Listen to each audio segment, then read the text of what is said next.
The list of brands that have started out as small, family-owned, maybe even sustainable, that have been bought out by giant conglomerates that we would not associate with any of those words is not short. It is quite long.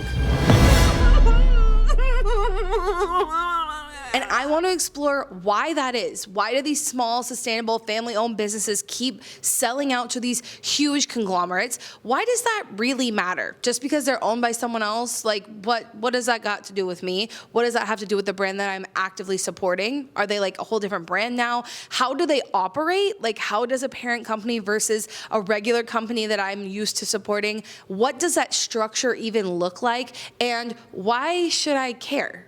I decided I want to answer all those questions, not only for this video and you, but also kind of for myself, because I found myself purchasing from brands that I really like, I really enjoy, they're small, sustainable, and then all of a sudden, they're owned by Procter & Gamble. But with all these conversations around like corporations though, when we talk about trying to live more sustainably or take climate action or be a part of the solution in any way, and people are like, yeah, but corporations. This was kind of giving that energy, that if any brand is owned by a bigger brand, then they're not sustainable and we should not be supporting them. I wanted to find out how true that was, and that's what we're gonna explore today.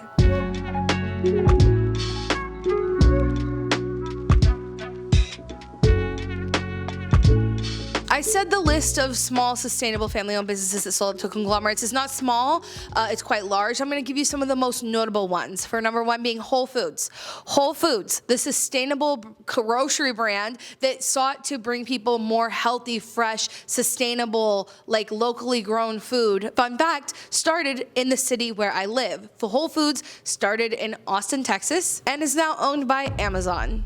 The Body Shop was bought by L'Oreal. Seventh Generation was acquired by Unilever. Ben & Jerry's, this was a sad one, was also acquired by Unilever. Tom's of Maine's majority stakeholder is Colgate/Palmolive. The Honest Company has been bought out. Annie's has been bought out by General Mills. Ecover and Method bought out by S.C. Johnson. Daiya was also bought out by a bigger company. Honest Tea was bought out by Coca-Cola. Pacifica was acquired by a huge brand called Mariquin Beauty Brands. Odwalla was also acquired by Coca-Cola. Larabar acquired by General Mills, Kashi acquired by Kellogg's, Boca acquired by Kraft Foods, and the Yes2 brand was also acquired by a Viking Global Investors Group. And sometimes these huge conglomerate brands are not just buying up other smaller brands. Sometimes, in order to make their image look better or their ESG rating look better, they will create sustainable brands. So for instance, Love Beauty Planet, if you've heard of it, it was not bought by Unilever. It was created by Unilever. The way that ESG works is kind of like a whole other dark side to things that I kind of found throughout this that I didn't include in this, but it's a whole other topic that we could get really deep into in another video if you're interested. ESG being a rating to determine a brand's environmental, social, and governance. It is what it stands for, but there's another word in there, I don't know. But it's basically to rate how sustainable or ethical a brand is on the stock market. And it's really quite corrupt, but very fascinating. Let me know if you'd like a video on that. The reason that I understand questioning if it's a good idea to support these brands or not is because of the basis that I do understand, which is this concept of voting with our dollars, right? Like, why should I care if Whole Foods is owned by Amazon? Why is that association a reason not to support them?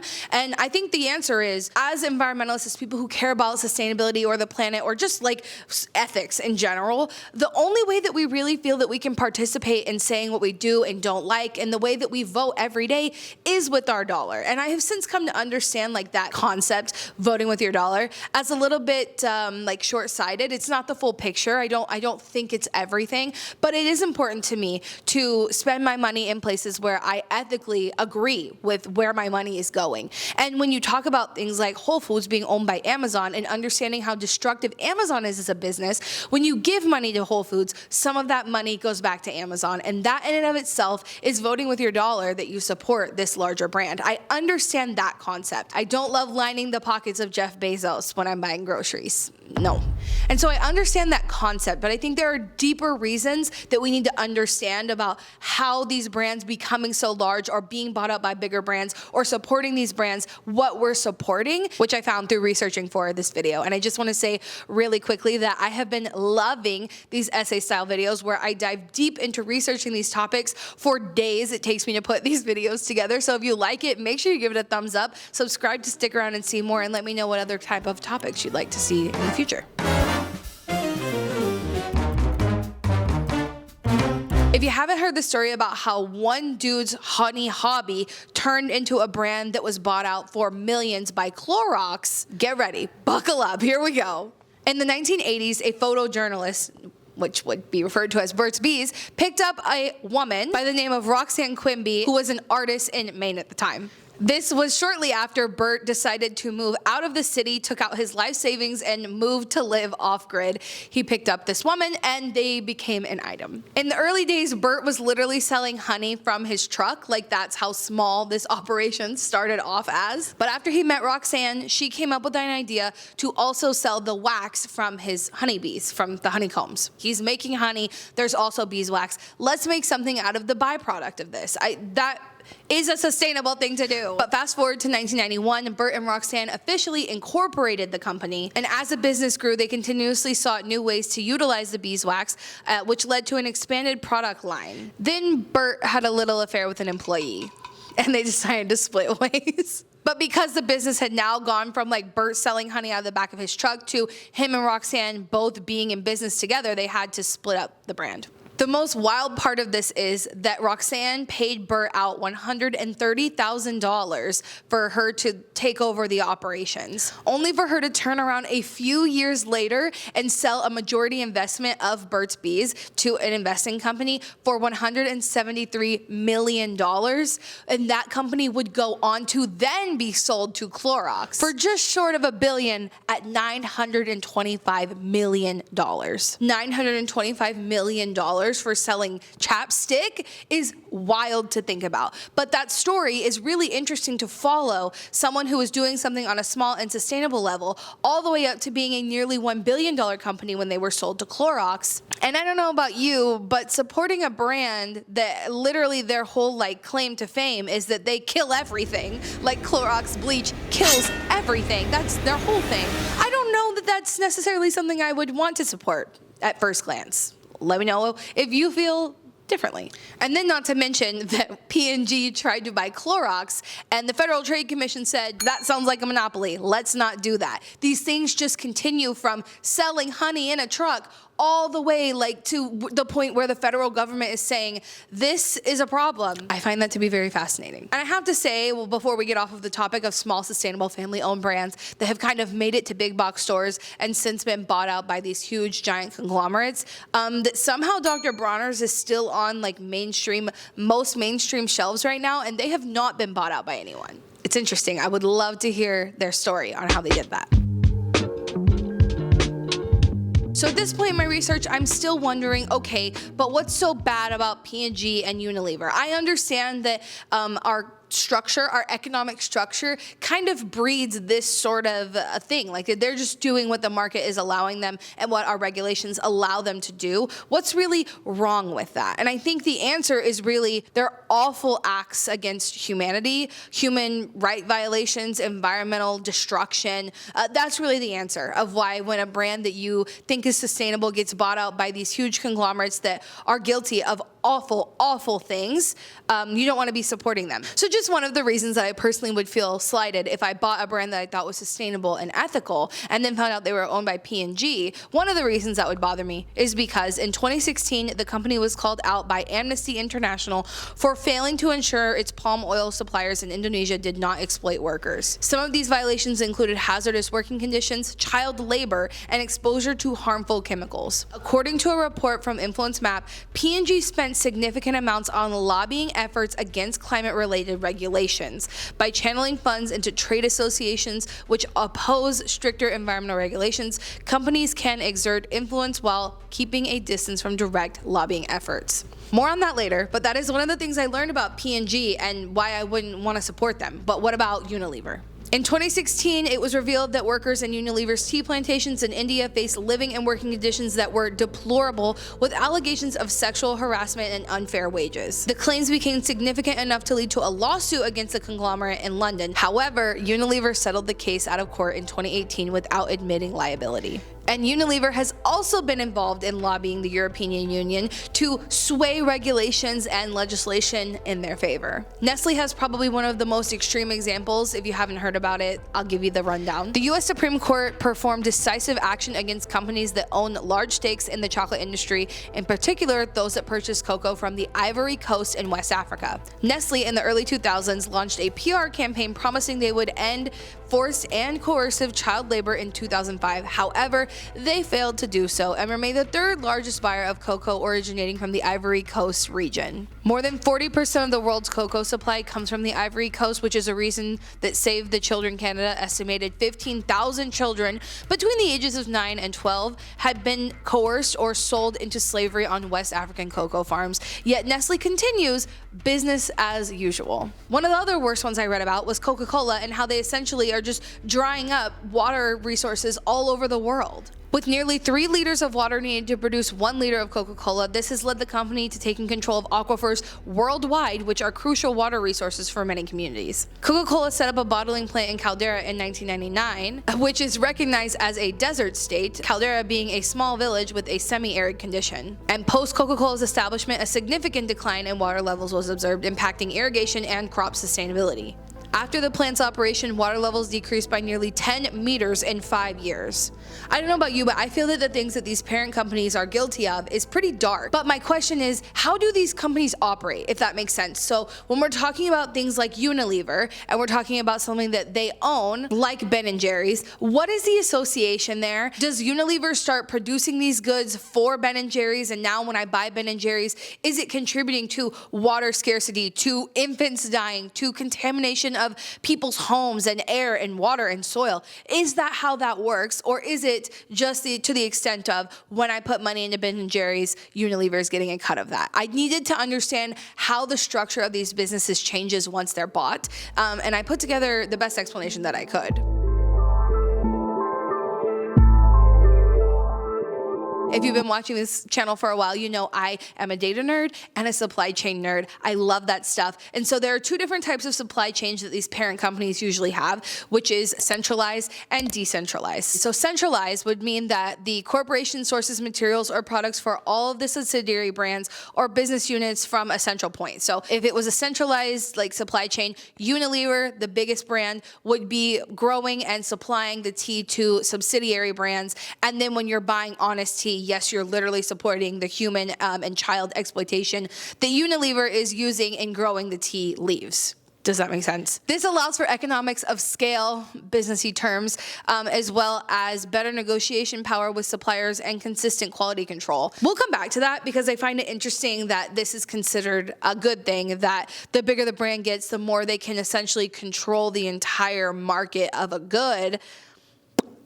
It doesn't sound like a good thing to me, but we'll come back to that. So decentralized would be the opposite, right? Like all the brands are growing and producing their own stuff, which from a marketing perspective or from an economic perspective can lead to helpful things like flexibility and adaptability, those sort of things. But large corporations like Unilever usually have procurement teams, and those are responsible for sourcing the raw materials. Some conglomerates, and specifically because I'm talking about Unilever, have their own manufacturing plants, right? So there's somewhere where the tea is grown, and then there's somewhere where the tea has to go to be processed in whatever way that is. And everything you buy is like that, right? Something is grown somewhere and then shipped somewhere else to be turned into the raw materials, and then oftentimes shipped somewhere else to be turned into a part, and then that part is shipped somewhere else to be put into the actual product, and then that product is shipped to a warehouse, and then the warehouse to your house.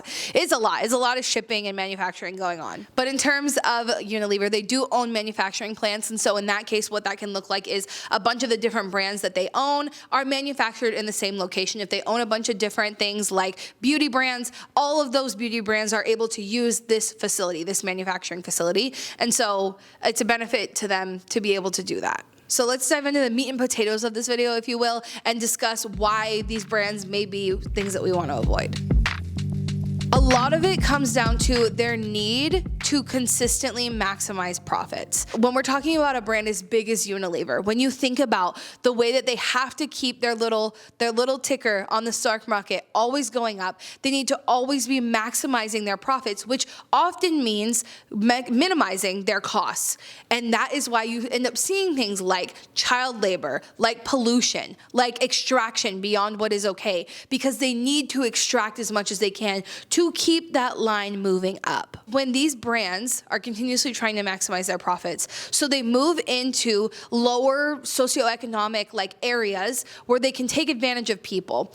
And this has happened so many times throughout history. But essentially what you can think about is this brand who needs to keep producing, needs to keep maximizing their profits. So they find the next area of land to exploit. And that can be that they need to extract something from the ground to make their goods. And sometimes in the process of doing that, what happens is you are destroying the local economy. So if you're talking about, just like a random example, if you are clear cutting rainforests, that the local populations need to either live because you need that for shade, or you need that to support the local ecosystem that they use to grow crops, to get water, to farm, all of the things. And then if you pollute their groundwater, and that community can no longer live there because they don't have water to survive. And sometimes this even results in something even darker, where the local populations can no longer make a living doing what they were doing before this company came in and destroyed their surroundings and land and all those sort of things.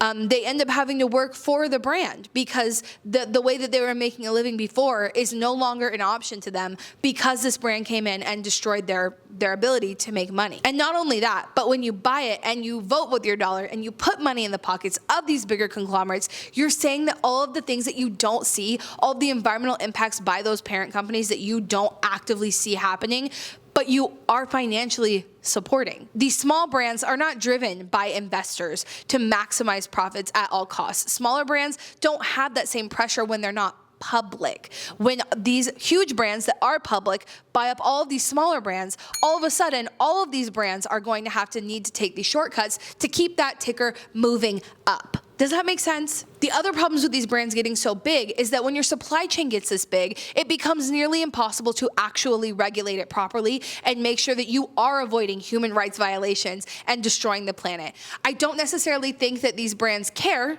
and that's why the oversight has happened so often. That's one of the big issues of these parent companies, is it just becomes so big that it's impossible to regulate it to the point to assure that it's ethical and sustainable. And I think that's why we keep seeing so many of these human rights and environmental degradation stories come forward, because there's no way to manage something on such a huge worldwide scale. So those are issues 1, 2, and 3. Issue number 4 is something that I think really needs to be driven home, doesn't get talked about enough, something that I am incredibly passionate about, and that is money in politics. When these brands become so big on the level, I mean, we're using Unilever throughout this whole video, but when they get to the point where they're as big as Unilever, not only are they so influential in our culture, in our economy, a lot of people around the world depend on these brands to clean themselves, to clean their kids, to clean their dishes, their laundry, etc. When they get that much influence, they have impact on culture. I guess that's number 4. The impact that they have on culture and the dependency that they build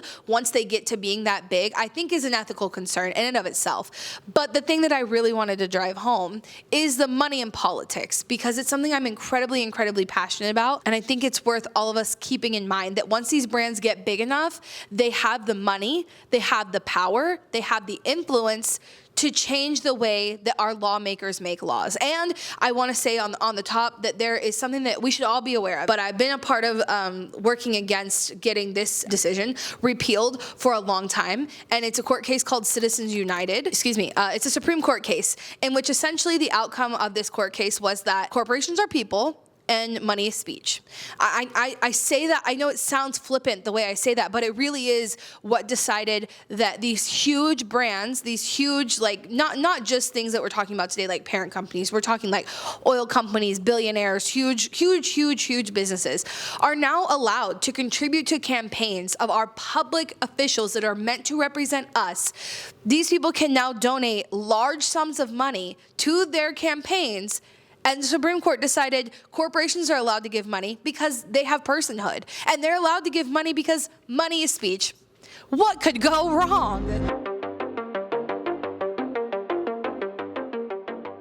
So to provide some examples of how the major players we've been talking about today have lobbied our government, I put together a list. First up is Unilever. In 2015, Unilever, as part of the Grocery Manufacturers Association, contributed funds to oppose mandatory GMO labeling initiatives. The association collectively spent over $100 million to fight labeling requirements in various states. There's something to be said about a brand to participate. They didn't fully fund this, but they were a huge part of it in funding $100 million in lobbying while simultaneously taking advantage of child labor. One of the most insidious things I learned during this research is something that I had heard before, but never really dived deep into what it meant. And it is that this organization that you might think is actually really great and helping keep litter out of the environment, keep America beautiful, is like a good thing, right? It's a good thing to do. I thought for a long time that it was like a subsidiary of the government. No, turns out it was largely funded and created with the influence of Coca-Cola in order to create propaganda, not for them to have to take accountability for their pollution. Let me tell you how. Keep America Beautiful was founded in 1953, and its founding members including beverage and packaging companies such as Coca-Cola and Philip Morris, a major tobacco company. KAB was established in response to Vermont's introduction of the country's first bottle bill. This legislation aimed to reduce litter by placing a deposit on beverage containers which consumers could reclaim upon returning the container. Such bills effectively shifted some responsibility for waste back onto producers. This is called extended producer responsibility. This is putting the responsibility of making sure that your waste doesn't end up in the environment as a brand who is producing that waste. That is called extended producer responsibility. Getting more extended producer responsibility is the solution to our waste crisis. It is what creates a more circular economy. It is the epitome and goal of the zero waste movement. And Vermont was having some success in getting this done, and Coca-Cola said, you're not going to require us to have any part in cleaning up our mess. That's essentially what happened here, but I'll keep reading. Instead of directly opposing the bottle bill and similar legislation, KAB launched public relations campaigns that emphasize individual responsibility for litter. The organization popularized the term litter bug and portrayed littering as a personal, moral failing rather than an industrial or systemic issue. The message was clear. It's the individual's responsibility to dispose of waste properly, not the company's responsibility to produce or manage the waste they produce.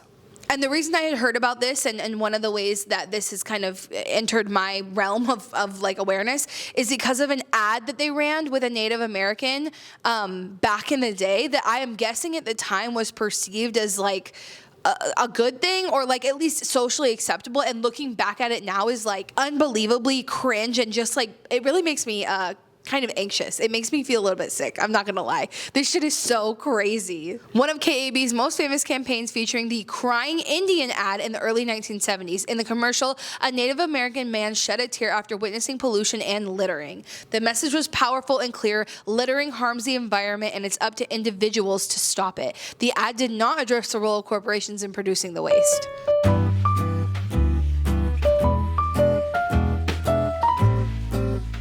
It's so disturbing that these companies essentially become so big, they have so much money, and they want more. Enough is never enough for them because, like I said, in order to have investors, in order to have more money, that number needs to keep going up to make the wealthiest people in this country and on this earth even more wealthy. And to do so, we're going to lobby to make sure that we can continue to pollute the earth. That's the goal. Yeah, it's really frustrating, and it's really saddening to see brands be able to do this. And I just want to drive that home because there are other examples of lobbying, but I thought that one was the most egregious one that I read.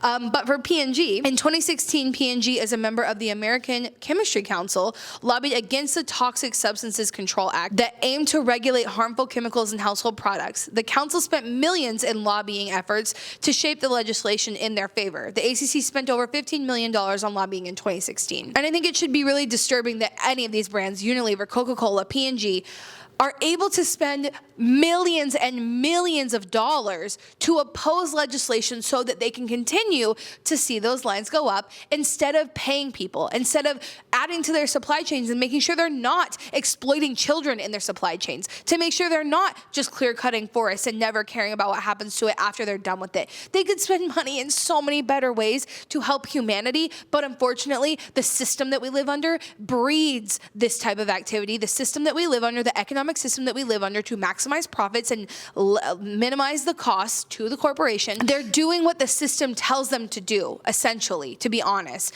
Our system allows this. Our system is built for this. And it's not something that I really want to support because of, anyway, I digress. Continuing with my lobbying rant. Other really unfortunate parts of this that really disturbed me is that once these brands do get to a certain level, once they get to be as big as some of the brands that we've covered today are, they do essentially control the world's supply chain. Farming, for instance, like chocolate in Africa, Nestle, that sort of thing. Water in California with Coca-Cola.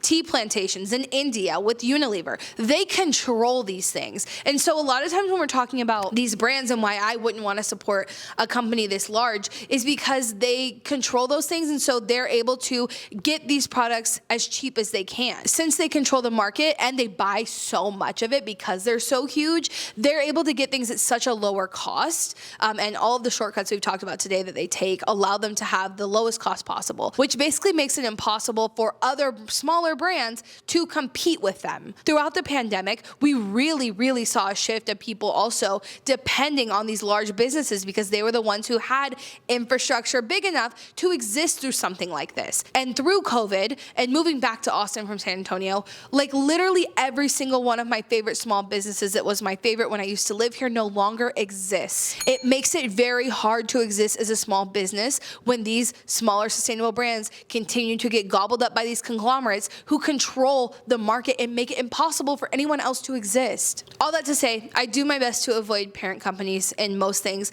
A lot of times once I find a brand that is like not owned by a parent company, I make a mental note and that's the brand I buy from now on.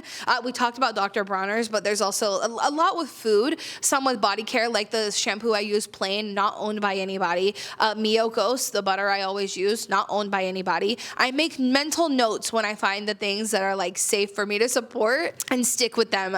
Things like HEB, Imperfect Foods, Ecos is one of the more sustainable cleaning brands not owned by any larger conglomerate. Alter Eco is a chocolate brand that I support, those sort of things. I find it important to support these smaller brands that are not owned by conglomerates because I know that my dollar will mean so much more to them than it would to these conglomerates. I know I'm not lining the pockets of someone who doesn't need my money. I know they have more of an ability to see their supply chain. I know they're not lobbying the government, and all those sort of things that we've talked about today. Supporting brands that don't have these parent companies is a pretty surefire way to avoid all of those problems. And I also made this video out of sheer personal interest, like I said, to decide how I inevitably feel about parent companies, because one of my essentials that I've used for years, and I've talked about on this channel for years, is actually owned by one of these conglomerates. Native Deodorant is owned by Procter & Gamble. It's owned by P&G. And I started using this brand because they were sustainable, right? They had really minimal sustainable ingredients. They were made in San Francisco when I started using them. The reason I started using them is because it was the only way I could get my partner, Madison, to stop using Old Spice. It was the first deodorant that she ever agreed to continue using. I literally for years was going through different deodorants where I would stink and she just wasn't having it. And finally, this was like in 2016, I want to say, maybe 2017, I landed on this brand and it worked for both of us, and they were made in San Francisco and small and whatever. But fast forward to learning all of this and the implications that can come from supporting these brands, my decision is definitely to find something else. I think it's unfortunate that I may in the meantime have to stink a little bit to support brands that align with my values, but it's kind of a bigger deal than just the deodorant I'm choosing to buy. It's all of the things that we talked about today. It is cultural, social, like environmental, like just ethical, governmental, like all of the things that we've talked about today are so much bigger than just the deodorant I'm buying. And I think it's easy to overlook all of this. It's easy to not know about it because to know this stuff takes hours and, in my case, days of research to learn. But that's just for me personally. I'm not here to shame anybody who does use these brands, mostly because of all the things we've talked about today. Like, they have taken over large swaths of our grocery stores where most people buy these products from. They have taken over our government. They've taken over our economic systems. They are world powers, and it's hard to get away from them. But I do think that in this conversation of like who's responsible for solving the climate crisis, like I've said this, I think it's going to come down to governments, brands, and us. It's not either or, it's all of us. When I say us, I don't mean necessarily every individual on this planet. I think in particular, I am speaking to people with privilege. And it's hard because I feel like I know people in my life who have the privilege and ability to support better brands, but they don't. And they think they don't have the financial ability. But the reality is that a lot of people watching this video do have the privilege to be able to choose a more sustainable brand. And I think that the people who have that privilege, just like statistically, we have higher environmental footprints in the way that we like our lifestyles are. And I think we do have a duty in that case to support small and sustainable and family-owned businesses who, if you have the privilege to do that, you should be doing that, because you don't need to depend on these huge conglomerates doing all of these awful things. And I don't think that we should. And I think there's that saying, once you know better, you do better. Like, if you see people buying these things and they don't know all of this, it makes sense that the default at the grocery store is brands owned by these brands that we've talked about today. So I'm not shaming those people, but I think that share this video with them so that they understand all of these things, and that hopefully that they have the ability and privilege to be able to choose differently, and they would. This video also got me thinking about a lot of other topics that I'm so interested in covering. And like I said, I've really enjoyed these video essay formats. So let me know what video you want to see next. Maybe a deep dive into ESG, maybe a deep dive into greenwashing. I want you to keep in mind until the next video to do your best and advocate for the rest. Bye, guys.